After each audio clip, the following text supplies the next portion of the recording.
The Committee on Insurance and Financial Services shall come to order. Madam Clerk, will you please call the roll to establish a quorum? Madam Chair, Present. Representatives McFall, Here. Coleman, Here. Stone. Here. Green. Rogers. Here. Scott. Young. Here. Fitzgerald. Grant. Present.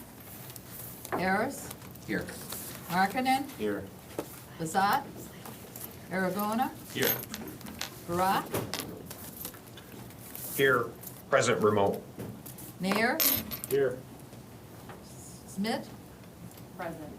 Madam Chair, you have 13 members present. You do have a quorum. Thank you. We need a motion to adopt the minutes of March 16th, 2023. Representative Young, gotcha. Representative Young moves to adopt the minutes as printed. Hearing no objections, the minutes are adopted as printed. And now we will have our presentation from the Michigan Bankers Association.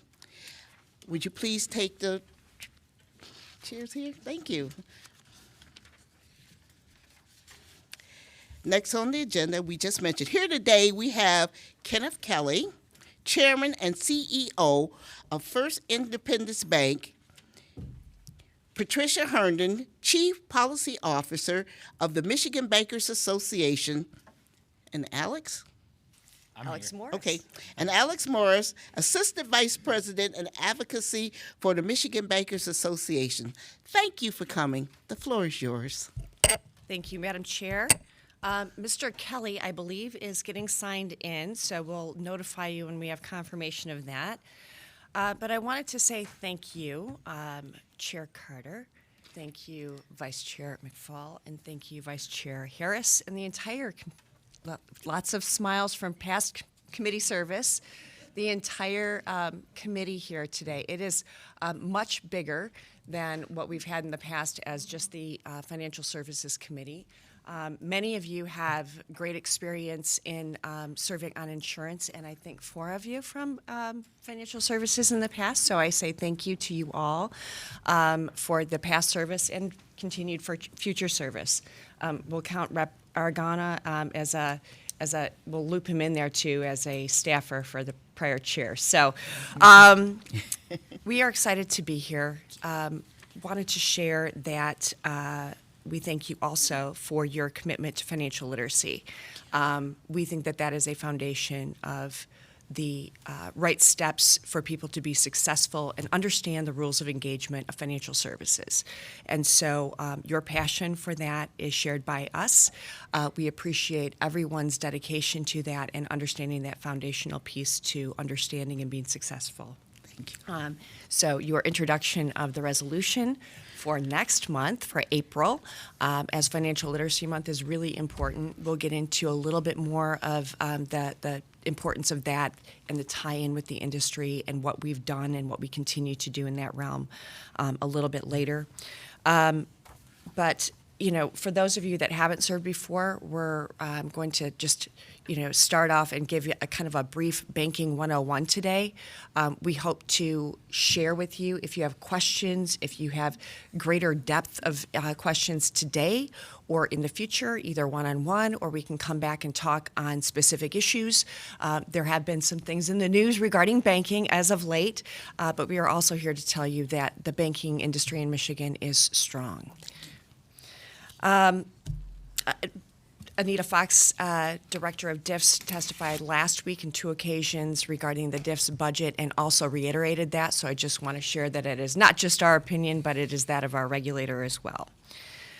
In addition to this, as our primary committee, we also monitor and engage in proposed legislation on a variety of other committees, including regulatory reform, judiciary, economic development, housing, small business, tax, local government, all have matters that impact banking. And the vast majority of you are on some of those other committees as well. And so that overlap, I think, creates greater strength and understanding. So we appreciate that as well.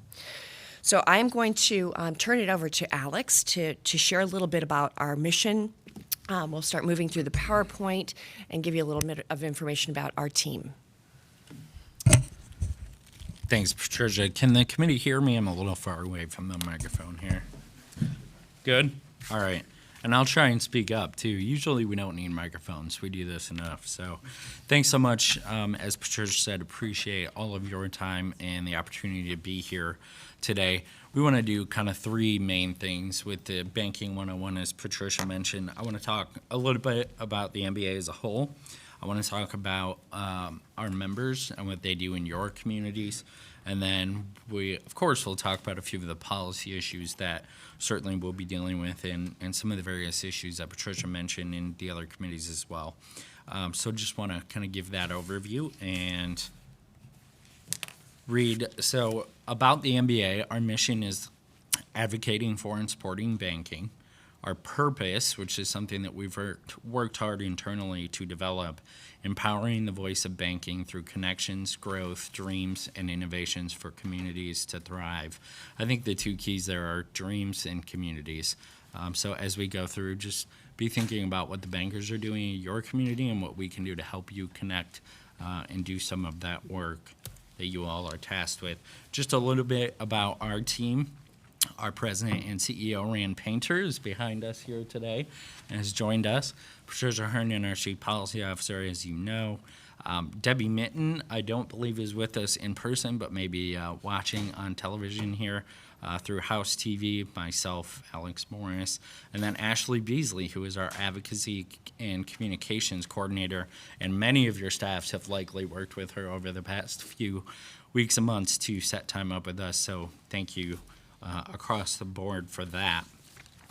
So getting into a little bit about our membership, there are 84 banks headquartered here in the state of Michigan that are MBA members. There are 109 banks that operate in the state. Of course, not all of them being headquartered here, but 84 banks that are headquartered in the state. 5.8 million customers. So just about every constituent in your district is a customer of ours, and $312 billion in deposits just in the state of Michigan. So that's kind of a snapshot of our membership, and at least from a 20,000-foot view. But I want to talk a little bit about the bankers themselves, and talking about what they're doing in your districts and communities. Madam Chair, you had some folks in your community with a financial literacy event recently, and those are things that we're passionate about working with all of you in your communities, in your districts, to connect you. The one thing I will say when you think about banking that maybe the word that you don't always come up with is relationship. You think about 84 banks headquartered in this state. Each of those individual bankers have relationships with their customers, and it's what drives what they do on a day-to-day basis and what they're able to do in a lending capacity for their communities. So just a little bit about banks working in their communities and some of kind of the history. We have 46 banks in the state of Michigan that have been around for more than 100 years. So these are entities and institutions that are truly ingrained in the fabric of each of your communities. And they're active in the community. $83.6 million in community donations last year. And one of the things that we would be remiss if we didn't mention when we talk about banking and the communities that they serve is over the past 2 years, as we come out of the pandemic from 2020, working through the PPP and the dollars that were coming from the federal government to really prop up an economy that was closed for a period of time. Banks did truly yeoman work. We had commercial and retail lenders that were working 20 and 22-hour days to make sure that the businesses in your community could sustain and work through some of the challenges of the pandemic. Looking at the stats that bear that out, 4 out of 5 of the PPP loans across the country were facilitated by a bank. And just in the state of Michigan alone, over $17 billion was distributed. So every one of those dollars worked its way through a financial institution, and looking at the numbers, certainly many of those were banks. We were proud to do that, and the banks who worked in your communities, they really saved the economy. So we would certainly be remiss if we didn't mention that. Yeah. I believe Mr. Kelly is on Zoom now to join us. If he could share a little bit about his work. Just a little additional background. Mr. Kelly serves on our MBA board. He serves on the board of the American Bankers Association and is the past president or past chairman of the National Bankers Association, which historically represents minority-owned banks across the country. Kenneth, are you with us? Yes, I was. I am. Good morning. Good morning. It's a pleasure. Can you hear me? We can. Yes, great. It's a pleasure to be with you on behalf of First Independence Bank and all of the customers we serve, particularly in southeastern Michigan. I just want to say good morning to you. Our bank history, we've been around since 1970. So we're going on our 53rd anniversary coming up here in May. We also, as of last year, established a branch in Minneapolis. We were invited in by 5 banks there and working in cooperation with those 5 banks. So I won't take much of the time, but just say we're glad to be here to represent First Independence Bank. But as Patricia also stated, I'm a board of director member of the Michigan Bankers and also at the national level, the American Bankers Association, which recently has just hosted the Washington Summit. Had a chance to hear Secretary Yellen firsthand a couple of days ago talk about the issues of the last 10 to 12 days. And so we're just very grateful to be in the position we are to help influence policy. And thank you for listening to us today. Very good. Thank you, Kenneth. So just kind of carrying on with this theme here of banks in the community, the other thing we want to make sure we're doing is connecting the bankers' constituents to you, the legislators. It's important for you to have a relationship with all of the folks in the various industries. And as you go to hit the red and green buttons, that you have a phone number you can call to be an expert on these issues. So just sharing a little bit, there are 60,000, almost 60,000 bankers in the state of Michigan. Each one of those bankers is a subject matter expert, whether it's their retail lending, a commercial lender, or the various other business lines in a bank. And, you know, Patricia and I, it's great for us to be up here, but we're not bankers. We just play them on TV. So for you to have connection to a banker in your district is our goal. It's our role, and that's what we want to do. So we had over 100 bankers in 2022 meeting with their legislators. We want to do that for you as well. You know, the Mackinac Bridge is an iconic thing here in Michigan. We want to be the bridge to your constituents. So if we can be that for you, please let us know. And as you can see here, bankers tend to really spend time with their legislators and have those conversations. And some of the pictures that you see here are just good time spent in relationship building. So again, that relationship word when you talk about banking. So I will turn it over now to Patricia to talk a little bit about examinations and regulation and some of the more technical details in the banking industry. So everyone had their coffee? The technical regulations. There's not going to be a test. There's no test. I also wanted to share, we talked a little bit about where our banks are and how many there are, the headquarters versus the out-of-state, but they all have, our membership is required to have brick and mortar in the state. And there's less than a handful of banks that have brick and mortar in the state that are not members.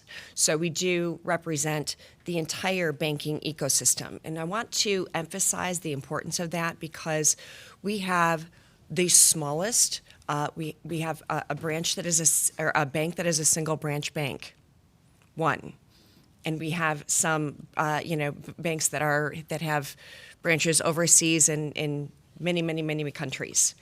It's important to understand the role of that ecosystem because they all have specialty, right? So community banks may have a little bit better ability to be nimble and agile and have a little bit more hand-holding ability. Some of the larger banks have ability to do things that smaller community banks cannot do. So it is important. It's imperative to the health of banking. It's, and more importantly, imperative to the health of our economy, particularly in Michigan, to ensure that we have that. Community banks, this is a little bit of a stale number. I'll get you something more current after I meet with the Fed next month. But community banks have about 16% of the assets in banking across the country, but do over half of the small business lending. So when we talk about economic growth and starting and growing small business, that's really imperative. And so I just want to emphasize some of that statistics so that you have that. It's not a one-for-one kind of scenario. Going to the regs. We have regulators. We have a lot of regulators. Most of them are at the federal level, and we have DIFs here at the state level. I see that we've got Russ in the back keeping us on task from DIFs. But we work extremely closely. I do not have a week that goes by that we don't have a conversation with DIFs. We have regular meetings with our federal regulators, monthly and quarterly. We meet with bankers and sit down and have conversations so that everyone is understanding trends and what's going forward so that we can be ahead of those curves. Banks are also examined regularly. There are some in the financial services community that are subject to some of the same regulations, but are not examined regularly. And we can get into that maybe in the next Banking 102, if you wish. But for now, we'll suffice to say that there's a difference. The CFPB, the Consumer Financial Protection Bureau, we're one of the only federally regulated entities that has our very own consumer protection regulator. And so we just want to make sure that you understand that it's separate from the other regulators. They do have some board overlap, which I think is probably a smart thing, but we do have our own consumer protection regulator for the industry. Just kind of dispelling things. Sometimes people think a state charter is a community bank and a federal charter is a big bank. Not necessarily true. Banks select between charters at the state charter level, which would be their prudential regulator would be DIFs. And then the federal charter, which is the OCC or the Federal Reserve as their prudential regulator. Then the FDIC comes in as an overlay because they are the federal deposit insurance that is out there that is protecting everyone's deposits. So a little more if there's question about that. The FDIC was established 100 years ago to provide deposit insurance, and it's paid for by premiums that are assessed to each FDIC member bank. So we did have a question a week ago as to how someone would secure FDIC insurance on their deposits. It's done through your bank. Not a lot of people go into their branches anymore to see the little placard that says FDIC insured, but it's there, and all of our members are FDIC insured institutions. It has never failed, and it remains strong today. Banking is one of the most regulated industries in the country, and that's for a good reason. We do understand that. Most of it is done at the federal level. In addition to these prudential regulators, we also answer to the SEC, Treasury, the FTC, FINRA, and others, depending on what those issues are. At the state level, it's rarer to find a need for state banking regulation because so much of it is covered at that federal level. But I wanted to share with you just from the 1999 Banking Act in Michigan, it states that the act shall be implemented by DIFs, the DIFs director, to maximize the capacity of banks to offer convenient and efficient financial services, to promote economic development, and ensure banks remain competitive with other types of financial services. So I share that with you because it's not always something that I'm sure you've all read the banking code as soon as you got the assignment on this committee. So happy to discuss it over coffee anytime, but I just wanted to bring that to your attention because it's right at the top and you might have, skipped over that.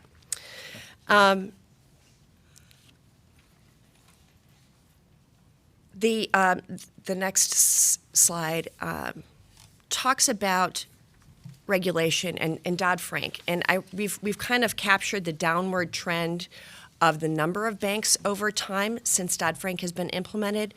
I will share with you a complete disclaimer that banks were on there was a lot of M&A activity taking place before Dodd-Frank as well. The difference is after Dodd-Frank, we have seen pretty much a ghost land of de novos, of new banks that have started because there's so much regulatory pressure and issues to overcome to start a new bank. So it is not fertile ground as it used to be. We do have 2 de novos in Michigan that have started, and so that is a good trend. But even back like in the 90s, we would see for every bank M&A that was taking place, we would have 1 or more to replace it. So it was actually a growing industry at that time rather than a shrinking or consolidating industry. Going to our issues, I'm going to turn it over to Alex for a little bit more detail on this. And Kenneth, if there's any issue point, particularly on Bank On or any of the inclusionary issues that you'd like to speak on, please do so. Yeah, thank you, Patricia. And please, Kenneth, insert yourself at any point if you wish here as we go through some of these issues. But as I said at the top here, just want to talk about a few of the issues, but starting as we kind of talked about banks and their communities, some of the really important pieces as we talk about financial literacy and access, the MBA has been involved in for years. So the Bank On Coalition, we have been a part of Mayor Duggan's Bank On Coalition, which is designed to assist un- and underbanked individuals with accounts that better fit their needs to get them into the system. We find and we know that it is a much more expensive proposition to go outside of the banking industry to do whatever access to dollars that you need. And so the Bank On Coalition is really committed with banks, with the MBA, and with other community organizations. And it's not just in Detroit. There's one in Lansing and a few other cities in the state and in other states as well, to creating entry-level banking access is really critical to the long-term success of the consumers in your districts. We've worked with DIFS, and they have a Michigan Account Coalition, which is essentially a state-level Bank On coalition, and a handful of our banks are offering accounts through that as well. So this is something we have really been involved in, and we would be happy to continue to have a conversation about how we can help you kind of raise awareness in your districts. Kind of along the same lines, of course, the financial literacy piece and educating and empowering consumers through that education. We were proud to be supportive and really drive the coalition last term that allowed House Bill 5190 to pass. It's now PA 105, requiring financial literacy in Michigan schools and educating some of these consumers before they get into the financial marketplace as an adult.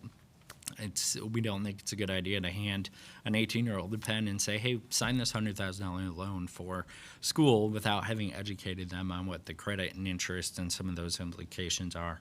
So this course, the Michigan Department of Education is working on curriculum at this time, and many banks, as they have, working in their communities, will be partnering with the schools to help teach some of this curriculum and be a part of that process as well. Kenneth, before I move on, anything on Bank On or financial literacy that you would like to add? Just a high level for the committee to be aware that that's an opportunity where we're really trying to bring in individuals into the banking system.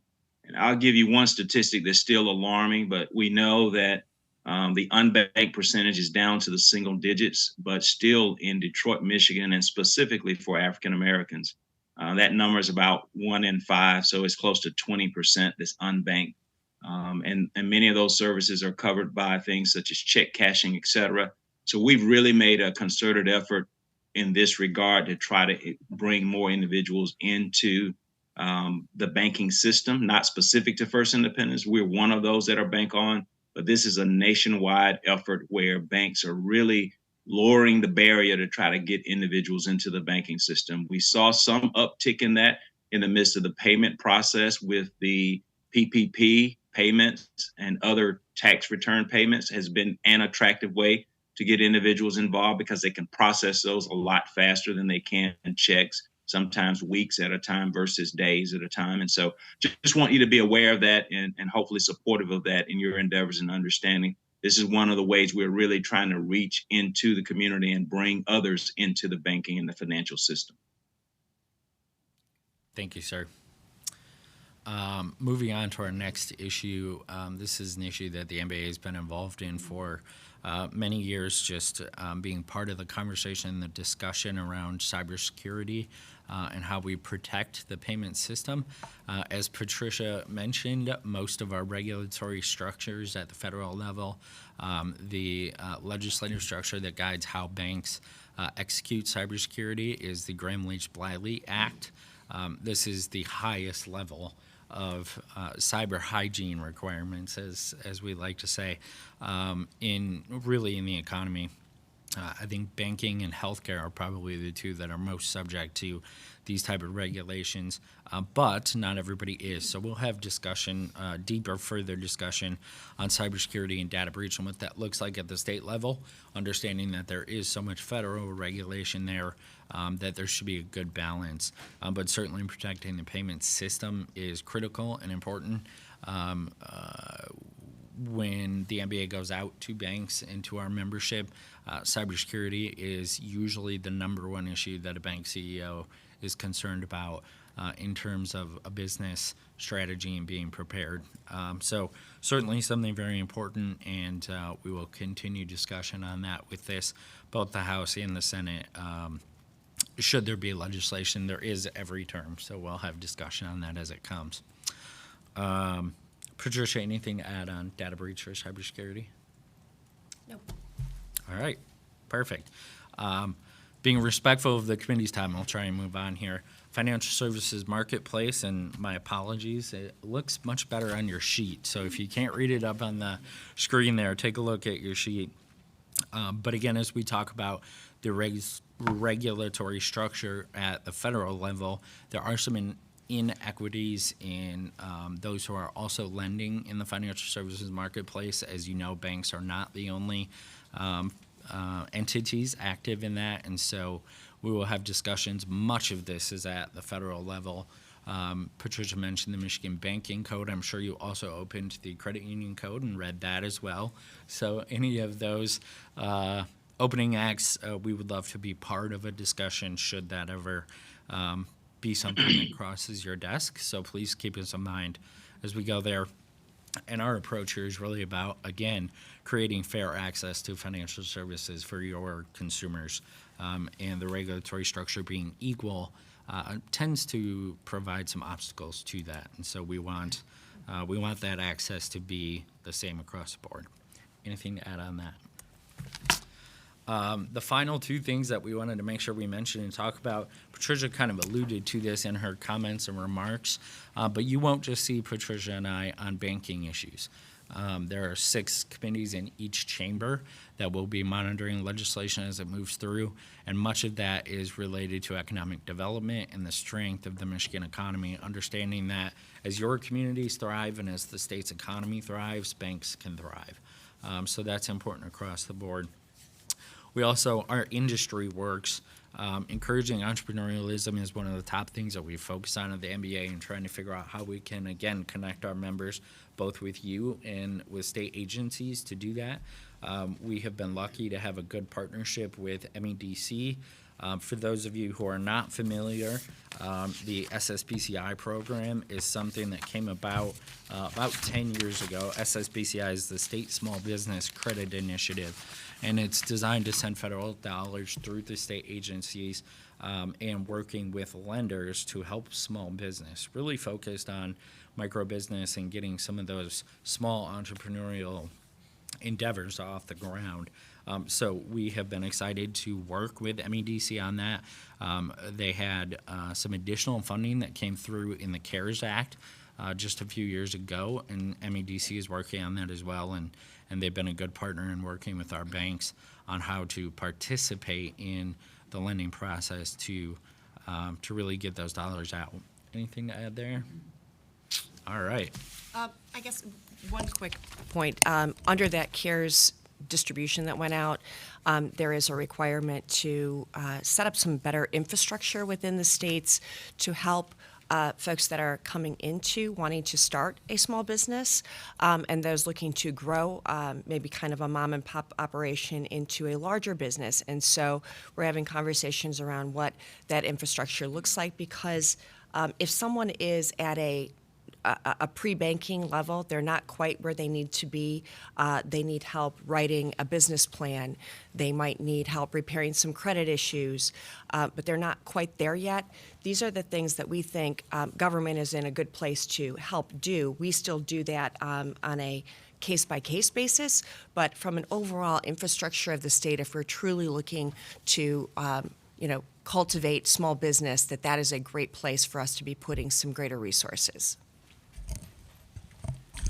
And before I move on, Kenneth, anything to add on SSBCI? I know that is something that you have been passionate about. Yes, just high level. I know our bank is participating in that along with many others, and we're very hopeful through MEDC's effort we can see some positive change. We are specifically focused on doing lending up to $100,000 in one segment of that market, and then the second segment will be up to $150,000, and that's for the acquisition, particularly of existing business and or the starting of new businesses. So our intent is to inject capital into that market, and we participated with MEDC in setting that up through the SSBCI. Perfect. Thank you, sir. And our last issue here that I want to transition into, we know and we are aware through conversations with many of your colleagues, both in the freshman class as well as some of you on this committee, Representative Coleman and Representative Aragona. You both sit on the Housing Subcommittee, so we understand this is certainly a priority for this legislature.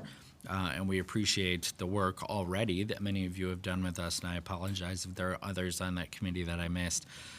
But this is an issue that is important to banking, to the MBA, to the Michigan economy. So again, we talk about issues that matter to us from an economic development standpoint. Housing is an economic development issue. The discussion we've always had is it's great to have an economic development program that brings 700 jobs to Traverse City, but if they can't afford a house for those new 700 workers, that's an issue. So this is something we'd love to engage well on as we move through the process. In addition, our industry obviously is housing is a pinnacle issue for many of our members and a pinnacle business line. We have partnered, the industry has partnered with MSHDA for many, many years on various programs, particularly down payment assistance programs to get first-time home buyers into homes. And given the environment right now, some of those programs may not be as active as they have been in the past, but we continue to work with MSHDA. MSHDA was with us just a few weeks ago with members of the Housing Subcommittee to have discussion on how we can best partner. So we look forward to continuing to do that, and if a housing issue happens to cross your desk, please think about us, give us a call, and we would love to have those discussions. The final thing that I will add is the Community Reinvestment Act is a regulatory item that we did not touch on as we went through some of our federal regs, and that is the main act that guides the requirements for financial institutions and banks to lend equally across socioeconomic areas. And the Community Reinvestment Act is critical to creating some of the access to your constituents and perhaps those who are in the low to moderate income area. And this is something banks take pride in getting strong marks from our regulators when they come in to assess us on Community Reinvestment Act. And make no mistake, they come in and assess us often. So just want to make sure we mention that, continuing again with the theme of housing being important in the industry. Patricia, anything to add on housing? Just an additional caveat on CRA. We're the only banks are the only ones within the financial services area that are required to adhere to CRA. That is something we take very seriously. We have a lot of resources that go in that direction and professionals that are dedicated to ensuring that kind of access across footprints. So that could probably be another committee hearing or a coffee with any one of you to provide some additional detail. But it is something that was instituted in the 70s. Over the last 7 years, the federal regulators have been grappling. They kind of took 3 different runs at it, and were not able to find some they were not able to coalesce around a particular plan until last year. There was a proposed rule that was put out from all three of the agencies together, and we expect that that will be finalized in the next probably, I think, 3 to 6 months. So more coming on that. The idea was community reinvestment, and what lending looked like in 1977 isn't necessarily what works now. And so we wanted to bring that along, and we wanted to encourage areas where CRA compliant banks are able to do things instead of knowing a program that they've done for the last 5 years and they've got the check off from their regulator that, yeah, it's good, but they see another program that they think might be even more beneficial to the community and make greater inroads and better results, but they're not sure that they're going to get credit for it because they haven't had that go through an exam cycle yet. It will provide for ability to be more innovative, so we are looking forward to what that final rule looks like. And quickly, before I open it up to the committee for questions, Kenneth, can I ask if you have anything additional that you would like to add? No. Well, thank you so much for being with us. Thank you for the time, Madam Chair and committee. We'd be happy to take questions. Well, we want to thank you for your presentation. Now, do any committee members have? Rep. Stone.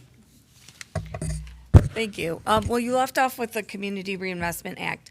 Is there a pre-approval process available for any provisions of, new innovative programs? Not presently, and that's what some of this new, we'll see what in the proposal, it did have some Great. language that would allow for that. It's not exactly the most ideal, but we're some ability to work with that. Now, a bank can call their regulator and kind of bounce things off of their CRA, folks, but there hasn't been anything that's really provided that kind of assurance. And so we want to make sure that resources are precious and that they're put in places where there's greater benefit.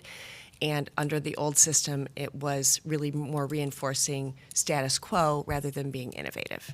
Gotcha. Thank you. Rep. Young.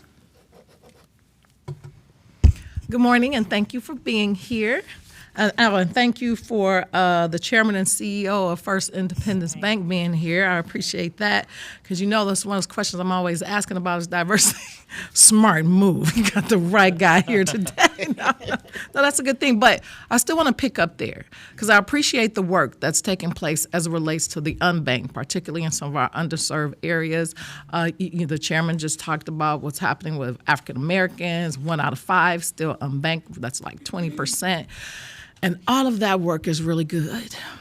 But what I'm still concerned about is what is the pathway for folks, diversity, equity, inclusion, what's the pathway for African Americans and other minorities to break into banking? Because every time I show up at one of your meetings, I don't see it. I don't see it in a slide. I didn't even see it in the picture with the speaker. So I'm just wondering what's the pathway. I'm excited about what's happening on one side of the spectrum, but I still want to know what's the path? What type of courses do you take in college? What do you do to finally break in to the system and to this business? Because it's a lucrative business, and I know that. So I'm just curious about that. Thank you. Well, I appreciate your question. We have a great discussion around this, and it is a process. It is multi-pronged. There is no easy answer. And so it is everything together, coordinated. What I can share is things that are taking place. We do have a much more diverse senior management across the state. We have a number of African American market presidents that are also, in addition to Kenneth being the CEO of a bank, for those that have multi-state presence, several that are African Americans that are serving in those roles. There has been a strong push that is being led by the industry. It is also part of the Office of Minority and Women Diversity. That's a federal regulation as well, and trying to create greater engagement on boards. So bank boards being more diverse both from racial and from individuals' backgrounds, that they bring subject matter expertise. We have, I think that I'd shared with you, I was able to do some work with MSU over the pandemic in working with their scholars program in social science, and we talked about careers in banking, because social science degree members were not thinking that banking was something viable for them, that it was accounting and finance majors. But when you look at things, and this is a great, I think, opportunity for anyone that wants to hear this, HR is needed in banks. IT is needed in banks. Compliance officers, people who can read something and put an implementation plan into place, is needed in banks. I spoke to a young woman who was really, really, really passionate about the history that led to and CRA. And I said, have you ever considered being a CRA officer for a bank when you graduate from college? And she said, no. And her professor called me the next day and said, you just blew her mind. So we're trying to create open dialogue about opportunities. Finance is not just about finance anymore. And so bringing people in, I think that the idea of financial literacy helps break down initial barriers. If someone hasn't understood what the rules of engagement are, and they feel that that is a foreign entity to what they have been exposed to, they're certainly not going to look to it for a career. So there are multi-pronged approach to this, and it is ongoing.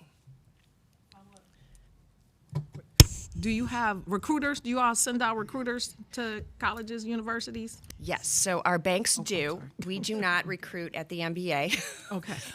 But we do help coordinate. Our education department helps coordinate some of those events, and so it is important to do that. It's a little bit different for a community bank.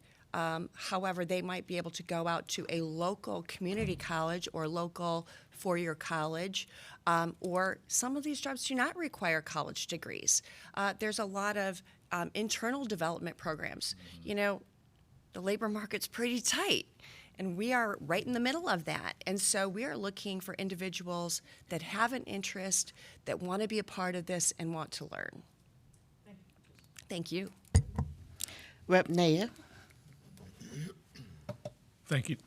Excuse me. Thank you, Chair. This has to do with cyber banks. One, do you actually have a bank that's considered a strictly cyber member in the state? And how does that differ, being that a lot of the next generation, my kids, don't go to the bank. They don't even, other than their cash is almost a foreign object to them. So I think a lot of the cyber banks are considered fintech, and they might not have a specific bank charter, or they might have a fintech charter with one of the federal regulators. But as I alluded to before, in order to be a member of the MBA, you have to have brick and mortar in the state. So all of our members have that requirement or have met that requirement. So we don't have cyber. We have virtually every member of our membership.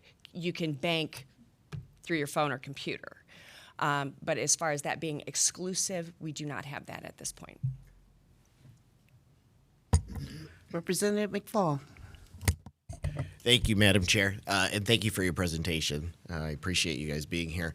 I actually have two quick things. One, going back to Rep. Young, I would highly encourage you to promote the Robert Twigo Foundation to your members if you're not already familiar with that. I actually worked for the organization when I lived in California, and our entire mission was placing minority MBA students in the world of finance and banking.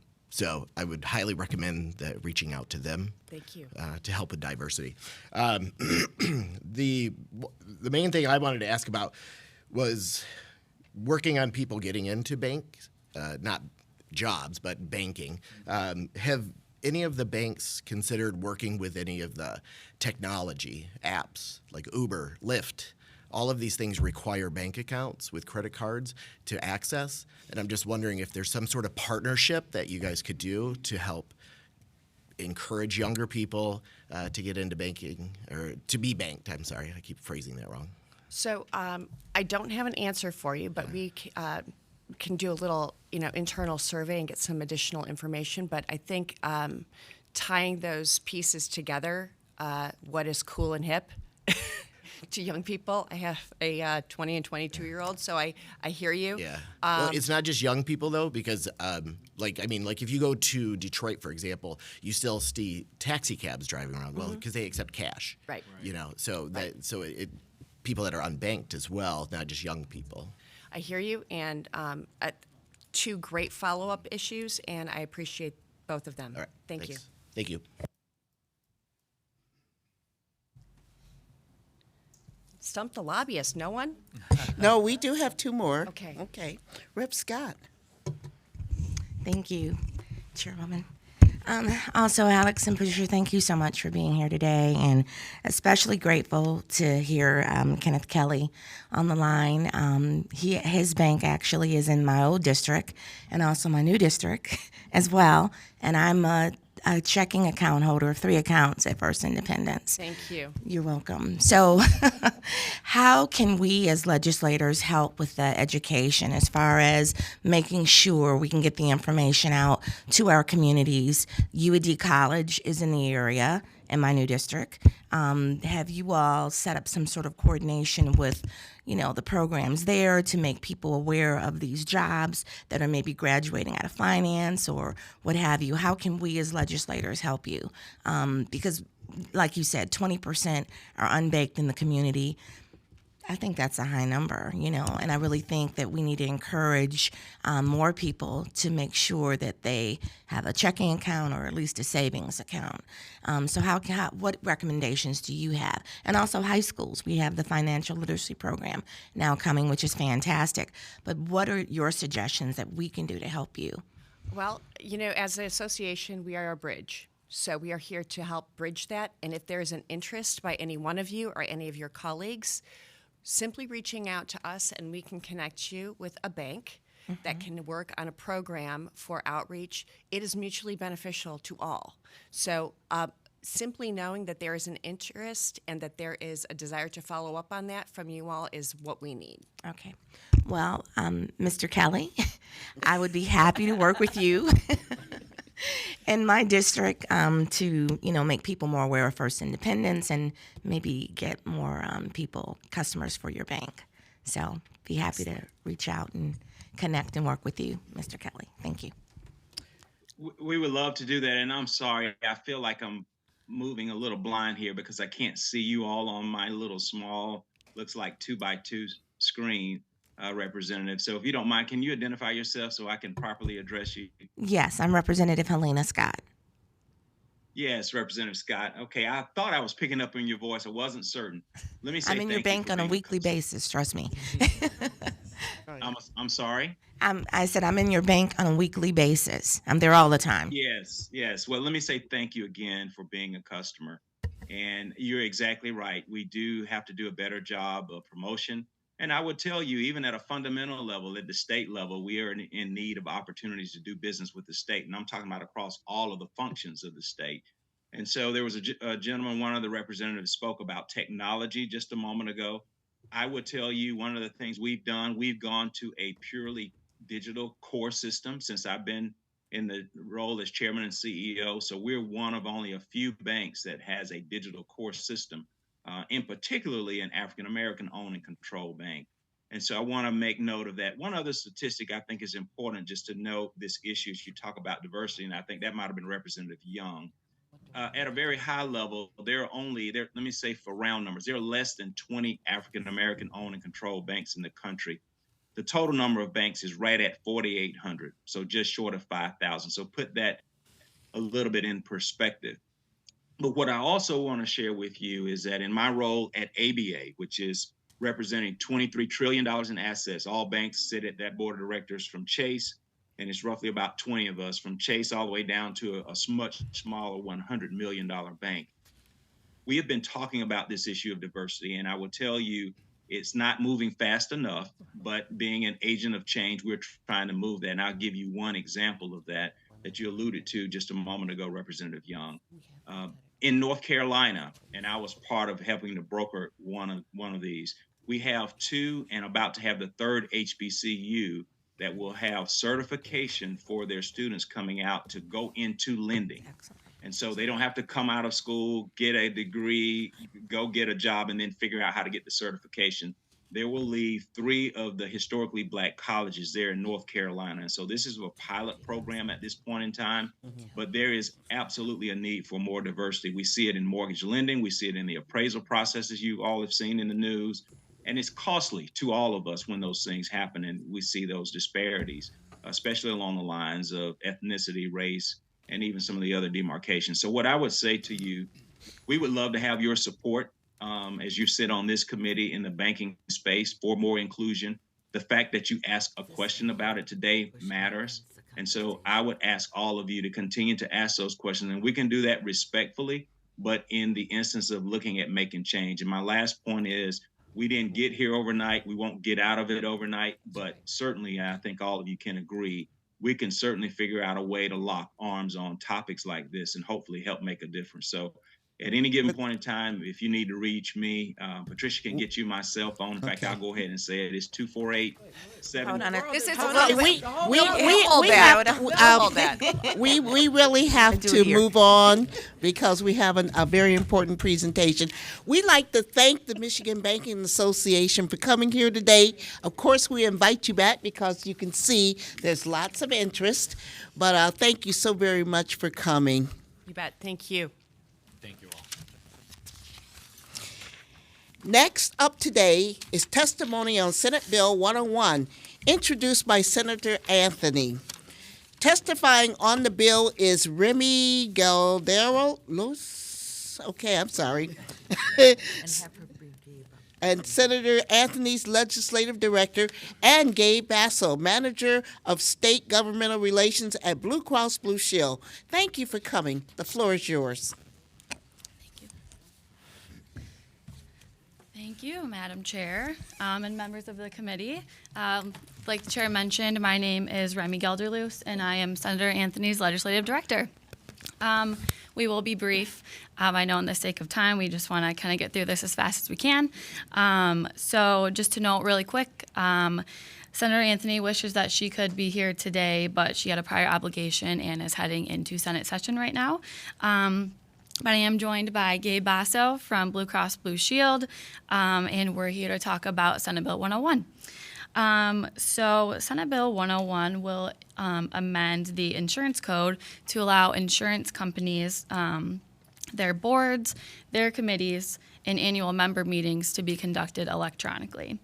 The bill also does allow board members to participate electronically if those meetings are being held in person. The sunset on the previous legislation that authorized this provision did expire on September 30th of 2022.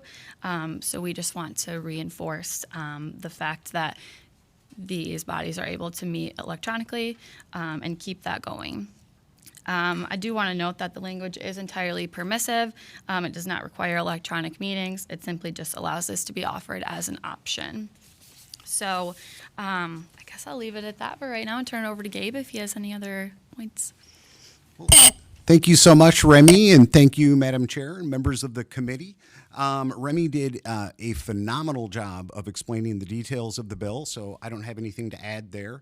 I'll just provide a little bit of context from a Blue Cross Blue Shield of Michigan perspective. When we did have this authority, which, as was noted, expired at the end of last year, we saw a tremendous uptick in member participation at our annual member meeting. This has also created some amazing efficiencies for our board members. We do have a very large 33-member board made up of diverse individuals representing many of them are providers, doctors, members of the labor community, all people who do have full-time jobs and previously did have to take a full day out of their schedule to drive to our headquarters in Detroit. So this is also increased board member participation. So it's just been, it has been a wonderful new tool that we've been able to use, and we are just respectfully requesting the opportunity to continue using this tool. So with that, I don't have anything else to add, and Remy and I would be happy to take any questions. Thank you. Oh, thank you for your testimony. Rep. Rogers. Thank you so much. Thank you for being here today. While I support the option of virtual meetings and will be voting yes on this, I do not think that this piecemeal approach is the best way to address this issue. My local units of government have reached out, city, counties, and townships, and they have uplifted this as a major priority for them. The legislature needs to take a more comprehensive approach to the Open Meetings Act and virtual meetings, and I do understand that there are some legislators working on that. So again, while I support this today, I think we need a wider lens. Thank you. Anyone else? Once again, thank you for your testimony. Thank you, members. Now, due to the I'll read these in first? Okay. First time, all right. Supporting the bill, Dyke Van Couvering Insurance Alliance of Michigan. In support of the bill, Christine Shearer, Michigan Association of Health Plans.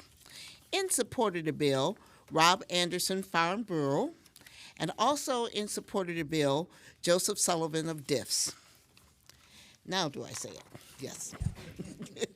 Thank you. Due to the importance and tight timeline of this bill, the Speaker's office has impressed on me the need to take up an unusual step of hearing testimony and voting of this bill on the same day. I hope all members have had the proper time to review this bill and apologize for any inconvenience this may cause. We need a motion to report Senate Bill 101 with recommendations. Okay, the motion's been made by Representative Breen. Let's see. Okay, Madam Clerk, please call the roll. Madam Chair, Yes. Representatives McFall, Yes. Coleman, Yes. Stone, Yes. Green, Aye. Rogers, Yes. Scott, Yes. Young, Yes. Fitzgerald, Yes. Grant, Yes. Harris, Pass. Markinen, Pass. Bazat, Pass. Aragona, Pass. Barak. Oh, he's online, that's right. Okay, that's right. Mayor, Pass. Smith. Madam Chair, you have 10 affirmatives, no nays, and 6 passes. Senate Bill 101 is reported with recommendation.